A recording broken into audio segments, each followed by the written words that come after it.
இங்க தேவகின்ற ஒரு லேடி கூட்டு குடும்பத்துல வாக்கப்பட்டிருப்பாங்க. இவங்க பிரைவேட் கம்பெனிக்கு வேலைக்கு போறதுனால வீட்ல எந்த வேலையும் செய்ய மாட்டாங்க. அதனால இவங்க ஹஸ்பண்டோட அன்னைக்கு இவங்கள சுத்தமா பிடிக்கவே பிடிக்காது. இந்த சின்ன பையனோட அம்மா உங்க சித்தியை போய் காஃபி குடிக்க கூப்பிடுறா அப்படின்னு சொல்றாங்க. அவனும் போயிட்டு அவங்க ரூம் கதவை தட்டுறான். அவங்க கதவை திறக்கவே மாட்டாங்க.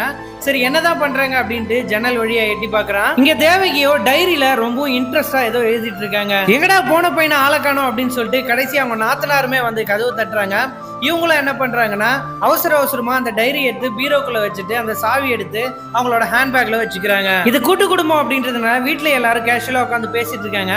அப்ப அந்த சின்ன பையன் வந்து அவங்க அம்மா கிட்ட, அம்மா சித்தி ஏதோ டைரியில ஏதோ எழுதிட்டு இருக்காங்க அப்படின்னு சொல்லிட்டு எல்லாரும் இருக்கும்போது சொல்றான். இவங்க அம்மாவுக்கோ ஏதோ குற்ற உணர்ச்சி, நம்மளை பத்தி தான் ஏதோ தப்பா எழுதுறா அப்படின்னு சொல்லி அதுக்குள்ள இவங்க என்ன பண்ணிடுறாங்கன்னா வீட்டுல இருக்கிற மாமனார் மாமியார் அவங்க வீட்டுக்காரர் எல்லாருக்கிட்டையும் டைரியில ஏதோ எழுதுறாங்க, இது என்னன்னு சொல்லிட்டு கேளுங்க அப்படின்னு சொல்லிட்டு எல்லார்கிட்டயும் சொல்றாங்க. அவங்க வீட்டுல இருக்கிற எல்லாருமே இவங்க வேலைக்கு போயிட்டு வர வரைக்கும் வெயிட் பண்ணிட்டு இருக்காங்க. அவங்க வேலைக்கு போயிட்டு வீட்டுக்கு வந்த உடனே அந்த ஹேண்ட்பேக்ல இருக்கிற சாவி எடுத்து அவங்க வீட்டுக்காரர் அவங்க அண்ணி கொடுக்குறாரு. அவங்க அண்ணியுமே போய் அந்த டைரியை எடுத்துட்டு வராங்க. அந்த டைரியை அவங்க ஹஸ்பண்டே படிக்க சொல்றாங்க.